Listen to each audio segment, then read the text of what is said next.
ជំរាបសួរលោកអ្នកបងប្អូនស្រីគ្នាថ្ងៃនេះគឺមកធ្វើសាច់គោចង្កាក់ជាគ្រឿង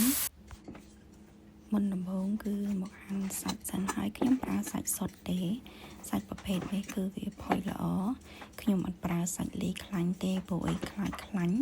ខ្ញុំសុខចិត្តប្រើប្រេងគុណភាពចាប្រេងអាវ៉ាកាដូជំនួសវិញហើយលោកអ្នកអាចប្រើសាច់លីខ្លាញ់ក៏ឆ្ងាញ់ដែរប៉ុន្តែខ្ញុំអត់ហ៊ានប្រើទេចង់ប្រើសាច់សុទ្ធអញ្ចឹងហើយគ្រឿងដែលកិននោះគឺមានគល់ស្លឹកគ្រៃមានខ្ទឹមសរំដេងហើយនឹងស្លឹកក្រូចសើចម្ទេសក្រហមគឺកិនលាយគ្នាឲ្យសព្វភ្លេចប្រាប់ថាមានរមៀតដែរចាហើយនឹងគ្រឿងក្រហមចាម្សៅផ្លែម្ខាក់ឬមួយក៏ផ្លែជម្ពូខ្ញុំប្រើសាច់5ផោនហើយ lemon grass គឺគ្រឿងដែលយើងកិនជាមួយគ្នាហ្នឹងគឺប្រើ3ខឹបប្រេងឆាហ្នឹងគឺប្រើ1ខឹបហើយអំបិលហ្នឹងគឺប្រើ1ស្លាបព្រាកន្លះហើយស្ករគឺប្រើ6ស្លាបព្រាហើយស្ករ molasses ហ្នឹងគឺប្រើ3ស្លាបព្រាហើយនឹង mushroom seasoning ហ្នឹងគឺប្រើតែ4ស្លាបព្រាទេច្របល់ចូលគ្នាឲ្យសព្វរួចហើយគឺទុកនៅក្នុងទូត្រជាក់មួយយប់ហើយឥឡូវហ្នឹងគឺព្រលឹមឡើងគឺយកមកដោតចង្កាក់ជាមួយម៉ាក់មីងរបស់ខ្ញុំហ្នឹងហើយដោតរួចហើយក៏យើងយកទៅអាំងញ៉ាំជាមួយនឹងជ្រក់ល្ហុងធ្វើការពីម្សិលមិញ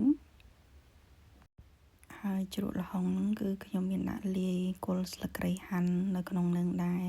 អញ្ចឹងទៅញ៉ាំទៅរសជាតិវាគឺឆ្ងាញ់ម្យ៉ាងម៉ាក់មីងថាអត់ដែរញ៉ាំជ្រក់ល្ហុងលាយទៅសក់លាយការ៉ុតហ្នឹងដាក់គល់ស្លឹកគ្រៃអញ្ចឹងទេពីមុនគាត់ធ្លាប់ដាក់គ្នាហើយខ្ញុំលាយគ្នាហើយលើកនេះគឺមានថែមទាំងគល់ស្លឹកគ្រៃថែមទៀតអញ្ចឹងគឺថាពិសេសមែនតើរសជាតិនេះគឺថាឆ្ងាញ់មកជំរាបលាពីមួយខោគ្រឿអត់ស្លាប់ពីទីមកប្រាក់ទីជាក់ខាងយើងទៅទីមកផ្សេងៗហើយខាងទីមើលមុខយ៉ាប់បងមើលទៅខំមួយចាំ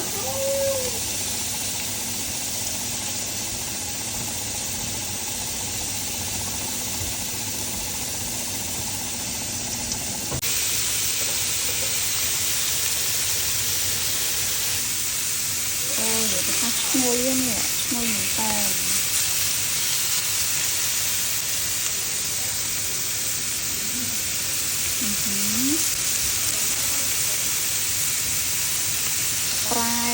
ប្រែ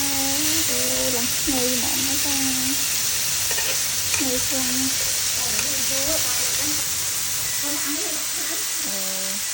ដាក់ឡើងក៏បានអូឈ្ងុយហ្នឹងម៉ាក់មីងអើយ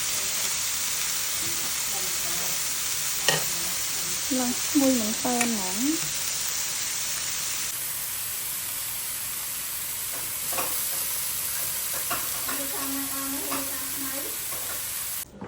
ទៅសឡរពឺ